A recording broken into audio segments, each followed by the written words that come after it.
ಉಡುಪಿ ಜಿಲ್ಲೆಯ ನೂತನ ಬಿಜೆಪಿ ಅಧ್ಯಕ್ಷರಾಗಿ ಕುತ್ಯಾರು ನವೀನ್ ಶೆಟ್ಟಿ ಅವರನ್ನು ನೇಮಕ ಮಾಡಲಾಗಿದೆ.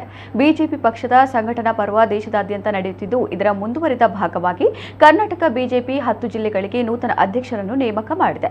ಈ ಕುರಿತು ಅಧಿಕೃತ ಪ್ರಕಟಣೆಯನ್ನು ಚುನಾವಣಾಧಿಕಾರಿ ಕ್ಯಾಪ್ಟನ್ ಗಣೇಶ್ ಕಾರ್ಣಿಕ್ ಅವರು ಹೊರಡಿಸಿದ್ದು, ಅದರಂತೆ ಉಡುಪಿ ಜಿಲ್ಲೆಯ ನೂತನ ಅಧ್ಯಕ್ಷರಾಗಿ ಕುತ್ಯಾರು ನವೀನ್ ಶೆಟ್ಟಿ ಆಯ್ಕೆಯಾಗಿದ್ದಾರೆ. ದೇಶದಾದ್ಯಂತ ಪಕ್ಷದ ಸಂಘಟನಾ ಪರ್ವ 2024-25 ನಡೆಯುತ್ತಿದ್ದು, ಇದರ ಅಂಗವಾಗಿ ರಾಜ್ಯದಲ್ಲಿ 2ನೇ ಹಂತದಲ್ಲಿ ಉಳಿದಿರುವ 10 ಸಂಘಟನಾತ್ಮಕ ಜಿಲ್ಲಾ ಅಧ್ಯಕ್ಷರ ಆಯ್ಕೆ ಪ್ರಕ್ರಿಯೆಯನ್ನು ಮುಗಿಸಲಾಗಿದೆ. ಆಯ್ಕೆಯಾದ 10 ನೂತನ ಅಧ್ಯಕ್ಷರಿಗೆ ಚುನಾವಣಾಧಿಕಾರಿ ಕ್ಯಾಪ್ಟನ್ ಗಣೇಶ್ ಕಾರ್ಣಿಕ್ ಅಭಿನಂದನೆ ಸಲ್ಲಿಸಿದ್ದಾರೆ.